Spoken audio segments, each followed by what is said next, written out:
வணக்கம். இந்திய நேரப்படி காலை 8:30 மணி செய்திகள். முதலில் தலைப்பு செய்திகளை காணலாம். பிரதமர் மோடி பொய்களை மட்டுமே பேசுகிறார், மல்லிகார்ஜுன கார்கே குற்றச்சாட்டு. பேராசிரியை நிர்மலா தேவி விவகாரம் இன்று தண்டனை அறிவிக்கிறது ஸ்ரீவில்லிபுத்தூர் நீதிமன்றம். சென்னை உயர்நீதிமன்றத்திற்கு கோடை விடுமுறை அறிவிப்பு. திங்கள் செவ்வாய்க்கிழமைகளில் வாக்குகளை தாக்கல் செய்ய அறிவுறுத்தல். Ooty Kodaikanal செல்வோருக்கு e pass. சென்னை உயர்நீதிமன்றம் அதிரடி உத்தரவு. கென்யாவில் அணை உடைந்து விபத்து. விபத்தில் சிக்கி 40 பேர் பலி. ஐபிஎல் கிரிக்கெட் தொடர். டெல்லி அணியை 7 விக்கெட் வித்தியாசத்தில் வீழ்த்தி கொல்கத்தா அபார வெற்றி. தமிழகத்தில் அடுத்த 5 நாட்களுக்கு வெப்பத்தின் தாக்கம் அதிகரிக்கும், வானிலை மையம் எச்சரிக்கை. இனி விரிவான செய்திகளை காணலாம். பிரதமர் மோடி பொய்களை மட்டுமே பேசுவதாக காங்கிரஸ் தலைவர் மல்லிகார்ஜுன கார்கே குற்றம் சாட்டியுள்ளார். கர்நாடகத்தில் 2வது கட்ட நாடாளுமன்ற தேர்தல் வருகிற 7ஆம் தேதி நடைபெற உள்ள நிலையில் கலபுரகி தொகுதிக்குட்பட்ட சேடம் நகரில் நேற்று காங்கிரஸ் கட்சியின் தேர்தல் பிரச்சார கூட்டம் நடைபெற்றது. இதில் அக்கட்சியின் தேசிய பொதுச் செயலாளர் பிரியங்கா காந்தி கலந்து கொண்டு பேசினார். பின்னர் பேசிய அக்கட்சியின் தேசிய தலைவர் மல்லிகார்ஜுன கார்கே, இந்திரா காந்தி, ராஜீவ் காந்தி, சோனியா காந்தி, ராகுல் காந்தி, பிரியங்கா காந்தி மற்றும் என்னை பிரதமர் மோடி கடுமையாக விமர்சித்து பேசுகிறார். எங்களை குறை சொல்வதற்கு பதிலாக கர்நாடகத்திற்கு பிரதமர் மோடி என்ன செய்துள்ளார் என்று சொன்னால் நன்றாக இருக்கும் என கூறினார்.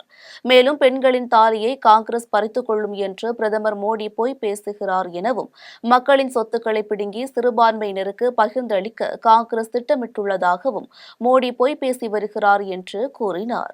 பேராசிரியை நிர்மலா தேவிக்கான தண்டனை விவரங்களை இன்று ஸ்ரீவில்லிபுத்தூர் நீதிமன்றம் தீர்ப்பு அறிவிக்கிறது. விருதுநகர் மாவட்டம் அருப்புக்கோட்டை தனியார் கல்லூரியில் பேராசிரியையாக பணியாற்றிய நிர்மலா தேவி என்பவர் மாணவிகளிடம் பாலியல் ரீதியாக தவறாக வழிநடத்த முயன்றதாக புகார் எழுந்தது. இதையடுத்து அருப்புக்கோட்டை நகர் போலீசார் வழக்கு பதிவு செய்து நிர்மலா தேவியை கைது செய்தனர். அவருடன் மதுரை காமராஜர் பல்கலைக்கழக பேராசிரியர் முருகன், ஆராய்ச்சி மாணவராக இருந்த கருப்பசாமி ஆகியோரும் கைது செய்யப்பட்டனர். இந்த வழக்கு ஸ்ரீவில்லிபுத்தூரில் உள்ள மாவட்ட மகிழா நீதிமன்றத்தில் விசாரணை நடைபெற்று வந்த நிலையில் நேற்று காலை 10 மணிக்கு முருகன், கருப்பசாமி நீதிமன்றத்தில் ஆஜராகினர்.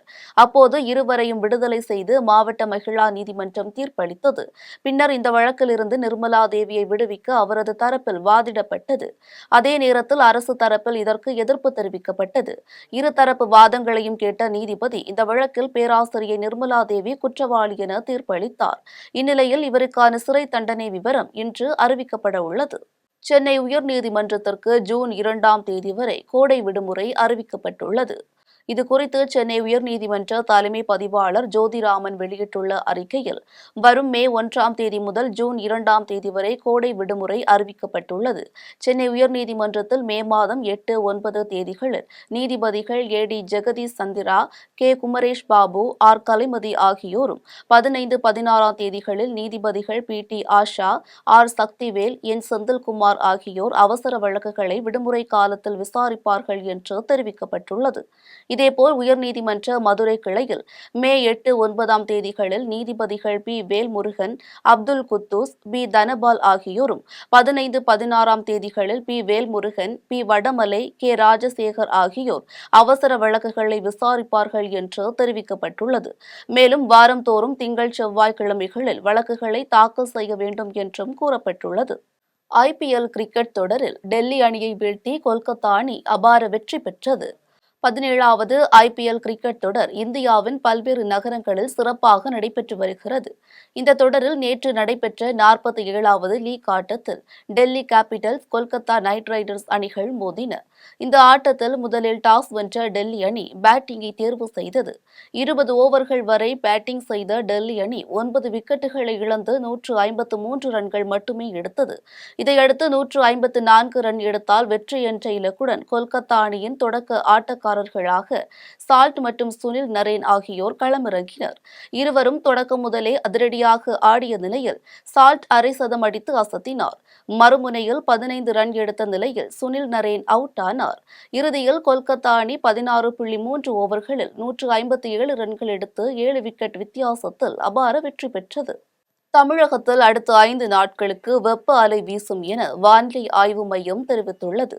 இதுகுறித்து சென்னை வானிலை ஆய்வு மையம் வெளியிட்ட செய்திக்குறிப்பில், வட தமிழக உள் மாவட்டங்களின் சமவெளி பகுதிகளில் ஒரு சில இடங்களில் நாளை அதிகபட்ச வெப்பநிலை 3 முதல் 4 டிகிரி செல்சியஸ் இயல்பை விட அதிகமாக காணப்படும் என்றும், அடுத்த 5 நாட்களுக்கு வெப்ப அலையும் வீசும் என தெரிவித்துள்ளது.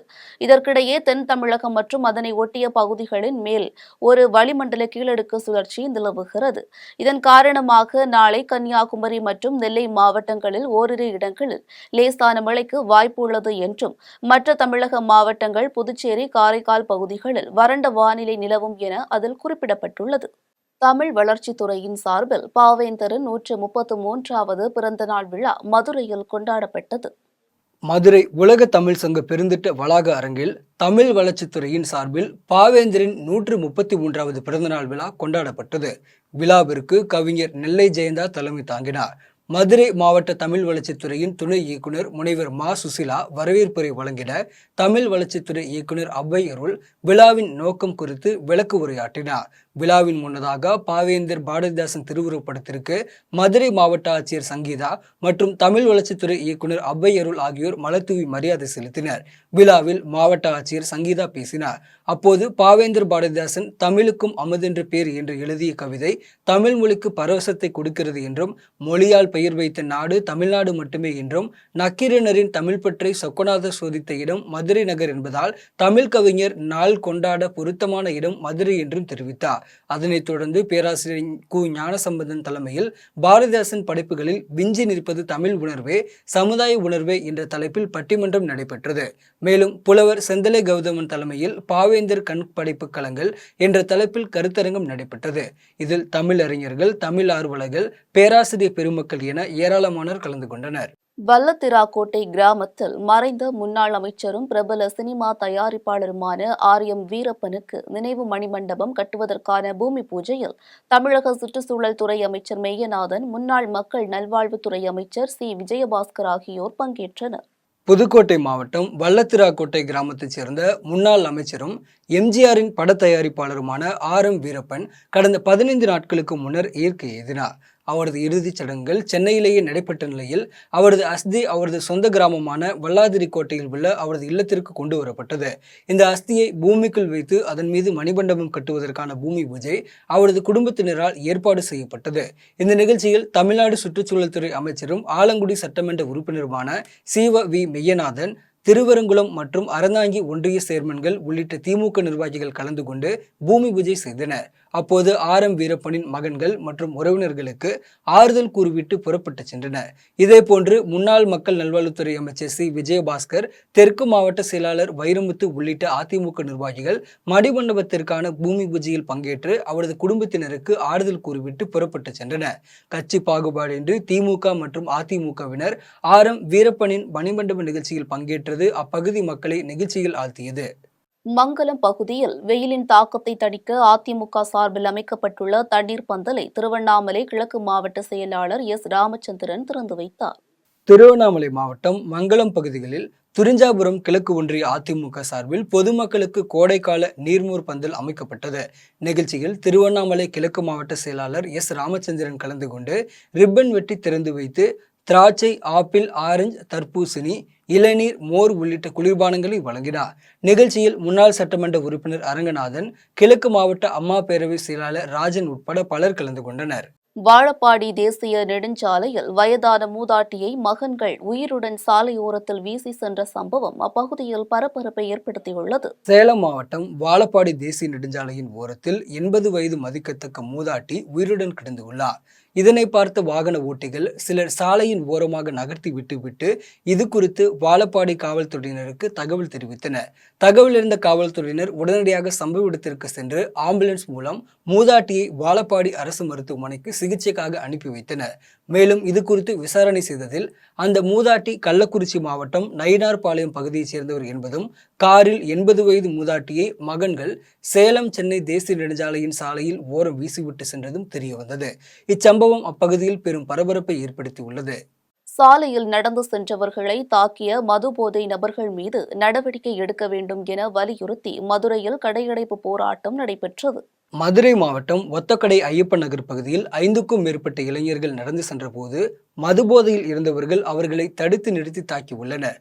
மேலும் தாக்குதலை தட்டி கேட்ட அருகில் உள்ள கடை உரிமையாளரும் மதுபோதை கும்பல் தாக்கியதோடு கடையில் இருந்த பொருட்களையும் அடித்து நொறுக்கியது. இது தொடர்பான வழக்கில் 3க்கும் மேற்பட்டோரை காவல்துறையினர் கைது செய்துள்ளனர். இந்நிலையில் மதுரை மாவட்ட ஆட்சியர் அலுவலகம் அருகே ஒத்தக்கடை பகுதியில் பல்வேறு கட்சி சார்பில் ஒருநாள் கடையடைப்பு போராட்டம் நடைபெற்றது.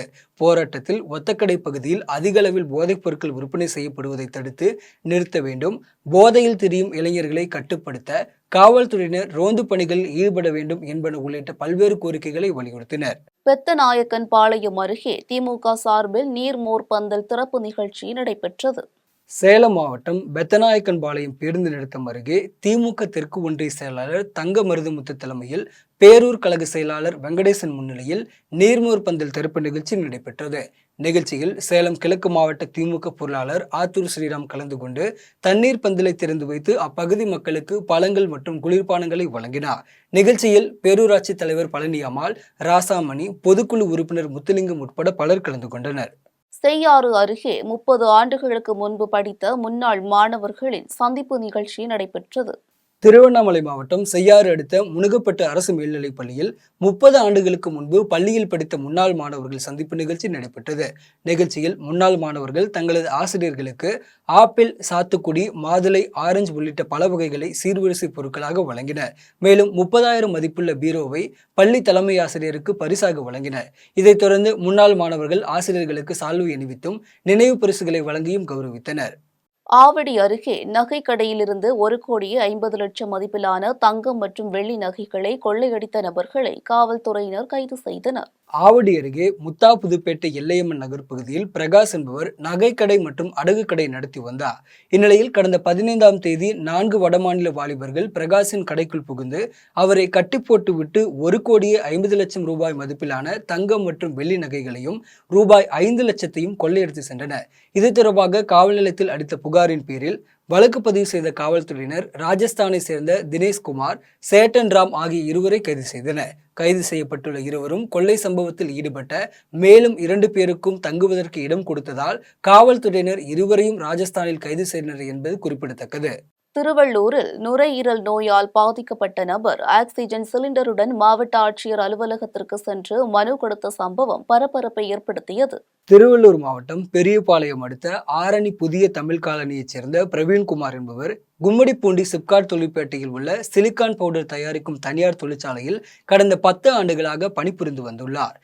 இந்நிலையில் பல மாதங்களாக சுவாச கோளாறால் அவதிப்பட்டு வந்த இவர் சென்னை காவிரி மருத்துவமனையில் சிகிச்சைக்காக அனுமதிக்கப்பட்ட நிலையில் பிரவீன்குமாரை குணப்படுத்துவதற்கு 45 லட்சம் ரூபாய் செலவாகும் என மருத்துவர்கள் தெரிவித்துள்ளனர். இதனால் 10 ஆண்டுகளாக பணிபுரிந்து வந்த தனியார் தொழிற்சாலை நிர்வாகத்திடம் சென்று மருத்துவ உதவிக்காக பணம் கேட்டபோது அவர்கள் பணம் தர மறுத்துள்ளனர். இந்நிலையில் பிரவீன்குமார் தனது மனைவி மற்றும் 2 பெண் குழந்தைகளுடன் ஆக்சிஜன் சிலிண்டரை சுமந்தபடி திருவள்ளூர் மாவட்ட ஆட்சியர் அலுவலகத்திற்கு மனு அளிக்க வந்துள்ளனர். ஆக்சிஜன் சிலிண்டருடன் வந்த அவரை பார்த்து அதிர்ச்சியடைந்த அதிகாரிகள் அவரிடமிருந்து மனுவை பெற்றுக்கொண்ட பின் தனியார் தொழிற்சாலை நிர்வாகத்திடம் இது தொடர்பாக பேசுவதாகவும் உறுதியளித்துள்ளனர். புதுச்சேரி தலைமை அலுவலகத்தில் அதிமுக சார்பில் நீர்மோர் பந்தல் திறப்பு விழா நடைபெற்றது. புதுச்சேரி மாநிலத்தில் கடந்த சில தினங்களாகவே வெப்பத்தின் தாக்கம் அதிகரித்து வரும் நிலையில் புதுச்சேரி தலைமை அலுவலகத்தில் அதிமுக சார்பில் நீர்மோர் பந்தல் திறப்பு விழா நடைபெற்றது. விழாவில் மாநில செயலாளர் அன்பழகன் கலந்து கொண்டு நீர்மோர் பந்தலை திறந்து வைத்து பொதுமக்களுக்கு இளநீர், தர்பூசணி பழங்களை வழங்கினார். நிகழ்ச்சியில் மாநில அவைத்தலைவர் அன்பானந்தம், மாநில அம்மா பேரவை செயலாளர் பாஸ்கர், காரைக்கால் மாவட்ட செயலாளர் ஓமலிங்கம் உட்பட பலர் கலந்து கொண்டனர். வாழப்பாடி அருகே ₹1 சென்டர் ஃப்ரெஷ்ஷில் காற்று மட்டும் இருந்ததால் கடை உரிமையாளர் அதிர்ச்சியடைந்தார். சேலம் மாவட்டம் வாழப்பாடி அடுத்த வெள்ளாளப்பட்டி கிராமத்தில் 10 ஆண்டுகளுக்கு மேல் மளிகை கடை நடத்தி வரும் தமிழரசன் என்பவர் தனது மளிகை கடைக்கு தேவையான பொருட்களை வேலூரில் உள்ள தனியார் டிபார்ட்மெண்ட் ஸ்டோரில் வாங்கி வந்துள்ளார். இந்நிலையில் தமிழரசன் கடையில் விற்பனைக்காக வைத்திருந்த ₹1 சென்டர் பிரஷ் சுவிங்கத்தில் வெறும் காற்று மட்டுமே இருப்பது தெரிய வந்தது. இதையடுத்து கடையின் உரிமையாளர் கார்த்திக் வேலூர் பகுதியைச் சேர்ந்த டிபார்ட்மெண்ட் ஸ்டோர் உரிமையாளரிடம் இது பற்றி தெரிவித்த போது, எனக்கும் இதற்கும் சம்பந்தமில்லை என்றும் கம்பெனியை மட்டுமே நீங்கள் அணுக வேண்டும் என தெரிவித்து உள்ளனர். இதனையடுத்து மளிகை கடை உரிமையாளர் கார்த்திக் உணவு பாதுகாப்புத்துறை அதிகாரியிடம் புகார் அளிக்கப் போவதாக தெரிவித்து உள்ளார். வணக்கங்க. நான் சேலம் மாவட்டம் வாழப்பாடிக்கு பக்கத்தில் வெள்ளாளப்பட்டி கிராமத்தில் ஒரு சின்ன மளிகை கடை நடத்திக்கிட்டு வரேன். நான் நம்ம கடைக்கு பொருள் எப்போவுமே பார்த்தீங்கன்னா வேலூர் ரோஜா மளிகை ஸ்டோரில் தான் வாங்குகிறேன். அங்கே பார்த்தீங்கன்னா கடந்த நாளில் சென்டர் ப்ரெஸ்ஸு வாங்கிட்டு வந்தேன். சென்டர் ப்ரெஸ்ஸு வாங்கிட்டு வந்து பிள்ளைங்கள்லாம் கேட்கும்போது கொடுக்கும்பொழுது பார்த்தீங்கன்னா பாதி கவர் பார்த்தீங்கன்னா ஆனால் காற்று நிரப்பி இருக்குது, காற்று இருக்குது, உள்ளே ஒன்றுமே இல்லைண்ணா அப்படின்னு சொன்னாங்க. சரி நாமளும் செக் பண்ணி பார்க்கலாமே அப்படின்னு சொல்லி செக் பண்ணி பார்த்தேன். பார்த்தீங்கன்னா பாதி இந்த சென்டர் ப்ரெஸ்ஸில் பாதி கவர் பார்த்தீங்கன்னா காற்று நிரப்பினதாகவே தான் இருக்குது. நான் என்ன பண்ணேன், ரோஜா மளிகை ஸ்டோர் வேலூர்கிட்ட போய் அவங்கள்ட்ட கேட்கும்பொழுது இது நாங்கள் என்ன பண்ண முடியும், இப்போ எனக்கு எங்கள் கடையில் ஏதாவது பிரச்சனைனா என்கிட்ட வந்து சொல்லுவாங்க. இப்போ எனக்கு ஒரு பிரச்சனை, நான் வந்து யார்கிட்ட பொருள் வாங்கணும் அவங்ககிட்ட தான் நான் வந்து சொல்லுவேன். நான் அதை வந்து கேட்கும்பொழுது என்ன சொன்னாங்கன்னா, நாங்களும் என்ன பண்ண முடியும், அங்கேயே கம்பெனிலே இருந்து பேக் பண்ணி வருது, நாம் ஒன்றும் பண்ண முடியாதுன்னு சொல்லிட்டு அலட்சியமாக பதில் சொல்லிட்டாங்க. கோவையில் ₹300 கோடி மோசடி செய்த வழக்கில் தொடர்புடைய குற்றவாளிகளை காவலில் எடுத்து விசாரிக்க வேண்டும் என நீதிமன்றம் உத்தரவிட்டுள்ளது. கோவையைச் சேர்ந்த சிவராஜ் என்பவர் பீளமேடு பகுதியில் மின் காற்றாலை அலுவலகத்தை நடத்தி வருகிறார். தொழிலதிபரான இவரது அலுவலகத்தில் பணிபுரிந்த 13 பேர் சிவராஜுக்கு சொந்தமான சுமார் ₹200 கோடி சொத்துக்களுக்கு போலி ஆவணம் தயார் செய்து ₹100 கோடி பணத்தையும் மோசடி செய்துள்ளனர். மோசடி செய்ததை அறிந்த சிவராஜ் கோவை மாநகர மத்திய குற்றப்பிரிவு காவல்துறையினரிடம் புகார் அளித்தார். புகாரின் பேரில் வழக்கு பதிவு செய்த காவல்துறையினர் மோசடியில் ஈடுபட்டு வந்த சிவகுமார் மற்றும் ஒரே குடும்பத்தைச் சேர்ந்த சீலா, சக்தி சுந்தர் என மொத்தம் 5 பேரை கைது செய்து நீதிமன்றத்தில் ஆஜர்படுத்தி சிறையில் அடைத்தனர். இதனைத் தொடர்ந்து குற்றவாளிகளை காவலில் எடுத்து விசாரிக்க கோவை மாநகர குற்றப்பிரிவு காவல்துறையினர் 7வது குற்றவியல் நீதிமன்றத்தில் மனு அளித்தனர். அதன் பேரில் முக்கிய குற்றவாளிகளான சீலா, தீசா, சக்தி சுந்தர் ஆகிய மூவரை ஒருநாள் காவலில் வைத்து விசாரிக்க நீதிபதி சுஜித் அனுமதி வழங்கி உத்தரவிட்டார். இதனையடுத்து மூவரையும் காவல்துறையினர் விசாரணைக்காக அழைத்துச் சென்றனர். கோவை தொழிலதிபரினுடைய சொத்து ₹200 கோடி சொத்து மதிப்பும் ₹100 கோடி பணத்தையும் ஏமாற்றியதாக வழக்கு ஆல்ரெடி தொடரப்பட்டுள்ளது. அந்த வழக்கில் ஏற்கனவே ரிமாண்ட் செய்தவர்கள் இன்றைக்கு கஸ்டடியில் எடுக்கப்பட்டிருக்கிறார்கள். கஸ்டடி நாளை ஈவினிங் வரை கொடுக்கப்பட்டுள்ளது. இந்த வழக்கில் வந்து மொத்த 2 பேரும் நாளை கஸ்டடியில் எடுக்கிறாங்க.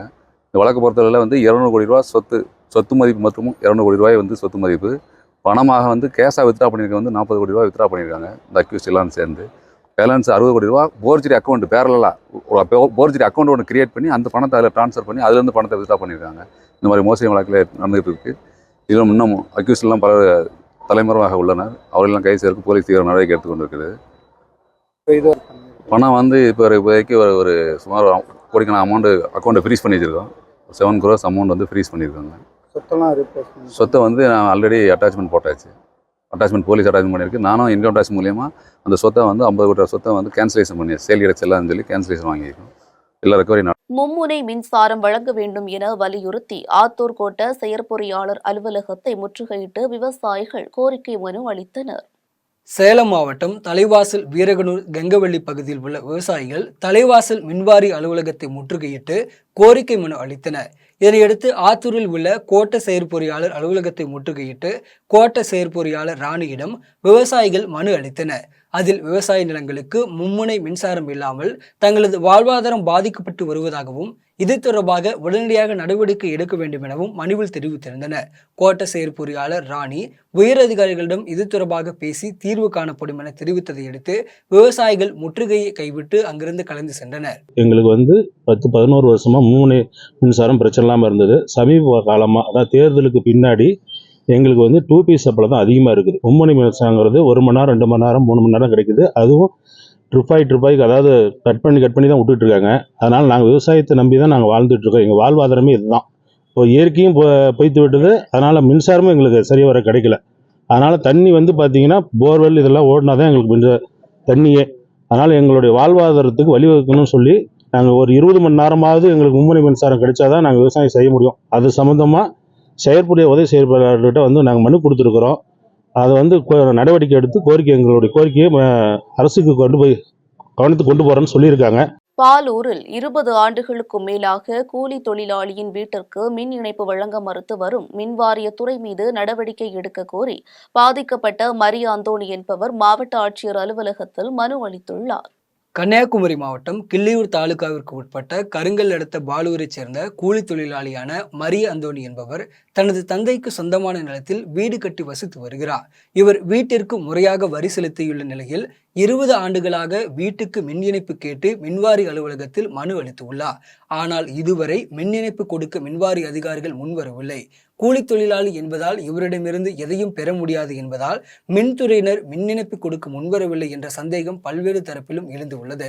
இதனைத் தொடர்ந்து நாகர்கோவிலில் மாவட்ட ஆட்சியர் அலுவலகத்தில் மரிய அந்தோணி கோரிக்கை மனு அளித்தார்.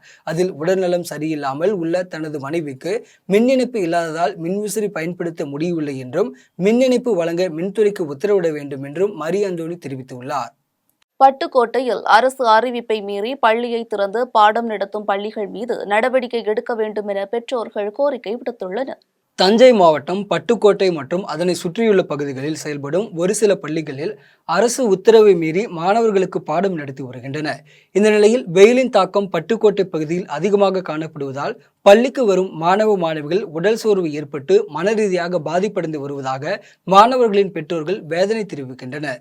எனவே அரசு உத்தரவை மீறி கோடை விடுமுறையில் பள்ளியை திறந்து பாடம் நடத்தும் பள்ளி நிர்வாகத்தின் மீது நடவடிக்கை எடுக்க வேண்டும் என பெற்றோர்கள் மற்றும் சமூக ஆர்வலர்கள் அரசிற்கு கோரிக்கை விடுத்துள்ளனர். ராமநாதபுரத்தில் பெண்களின் மாங்கல்யம் எனப்படும் தாலியை தவறாக சித்தரித்து பேசிய பிரதமர் நரேந்திர மோடியை கண்டித்து மகளிர் காங்கிரஸ் கட்சியினர் கண்டன ஆர்ப்பாட்டத்தில் ஈடுபட்டனர். ராமநாதபுரம் அரண்மனை முன்பு பெண்களின் மாங்கல்யம் எனப்படும் தாலியை தவறாக சித்தரித்து பேசிய பிரதமர் நரேந்திர மோடியை கண்டித்து மகளிர் காங்கிரசின் மாவட்ட தலைவி ராமலட்சுமி தலைமையில் கண்டன ஆர்ப்பாட்டம் நடைபெற்றது. ஆர்ப்பாட்டத்தில் காங்கிரஸ் கட்சியின் மாவட்ட தலைவி ராமலட்சுமி பேசினார். அப்போது பிரதமர் நரேந்திர மோடி தனது மனைவியை பிரிந்து இருப்பதால் கணவரை உயிராக கருதும் பெண்களின் தாலியை பற்றி தெரிய வாய்ப்பு இல்லாததால் பெண்களின் தாலி குறித்து சித்தரித்து பேசுகிறார் என்றும் இந்தியாவில் 2 கோடி பேருக்கு வேலை வாய்ப்பு தருகிறேன் என்று சொல்லிய வாக்குறுதியை நிறைவேற்றாமல் மீண்டும் தேர்தலில் வலம் வருகிறார் என்றும் ராமலட்சுமி தெரிவித்தார். ஆர்ப்பாட்டத்தில் மாவட்ட பொறுப்புக்குழு உறுப்பினரும் நகர்மன்ற உறுப்பினருமான ராஜாராம் பாண்டியன், முன்னாள் மாவட்ட தலைவர் செல்லத்துறை, அப்துல்லா உட்பட பலர் கலந்து கொண்டனர். தேனி மாவட்டம் வீரபாண்டி கௌமாரியம்மன் கோவில் திருவிழாவினை முன்னிட்டு மே 10ஆம் தேதியன்று உள்ளூர் விடுமுறை அளித்து மாவட்ட ஆட்சியர் RV சஜீவனா உத்தரவிட்டுள்ளார். தேனி மாவட்டம் வீரபாண்டி பகுதியில் அமைந்துள்ள கௌமாரியம்மன் திருக்கோவிலின் சித்திரை பெருந்திருவிழா மே 7ஆம் தேதி முதல் 14ஆம் தேதி வரை நடைபெறவுள்ளது.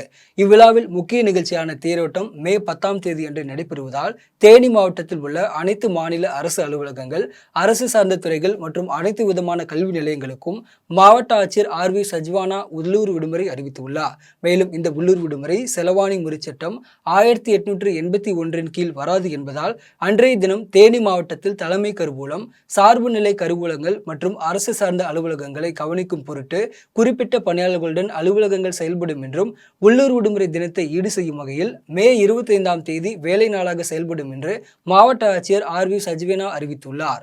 கோவை சுகுணாபுரம் கிழக்கு பகுதியில் அமைந்துள்ள சக்தி விநாயகர் அன்னை ஸ்ரீ மகா மாரியம்மன் திருக்கோவிலில் திருக்கல்யாண திருவிழா சிறப்பாக நடைபெற்றது. கோவை சுகுணாபுரம் கிழக்கு பகுதியில் அமைந்துள்ள சக்தி விநாயகர் அன்னை ஸ்ரீ மகா மாரியம்மன் திருக்கோவிலில் 21ஆம் ஆண்டு திருக்கல்யாண உற்சவ திருவிழா நடைபெற்றது. விழாவில் சிறப்பு நிகழ்வாக பூ இறங்குதல் நிகழ்ச்சி நடைபெற்றது. இதனையடுத்து கோவிலுக்கு வரும் பக்தர்களுக்கு தமிழக வெற்றி கழகத்தின் கோவை வடக்கு மாவட்டம் தொண்டாமுத்தூர் தொகுதி சார்பில் அன்னதானம் வழங்கப்பட்டது. விழாவில் தமிழக வெற்றி கழகத்தின் கோவை வடக்கு மாவட்ட தலைவர் சம்பத்குமார் கலந்து கொண்டு அன்னதானத்தை துவக்கி வைத்தார். இதில் வடக்கு மாவட்ட செயலாளர் ராஜ்குமார், வைத்தீஸ்வரன் உட்பட பலர் கலந்து கொண்டனர். பொன்னேரி திரு ஆயர்பாடியில் உள்ள ஹரிகிருஷ்ண பெருமாளின் திருக்கோவிலில் விஷ்ணு பவன ரதம் என்னும் தேரோட்டம் வெகு விமரிசையாக நடைபெற்றது. திருவள்ளூர் மாவட்டம் பொன்னேரியில் திரு ஆயர்பாடியில் ஆரண்ய நதிக்கரை என அழைக்கப்படும் ஆரணி ஆற்றுக்கரையில் அமைந்துள்ள ஹரிகிருஷ்ண பெருமாள் திருக்கோவிலில் ஆண்டுதோறும் சித்திரை திருவோணம் நட்சத்திரத்தில் பிரம்மோற்சவ விழா தொடங்கி 10 நாட்கள் வெகு விமர்சையாக நடைபெறுவது வழக்கம்.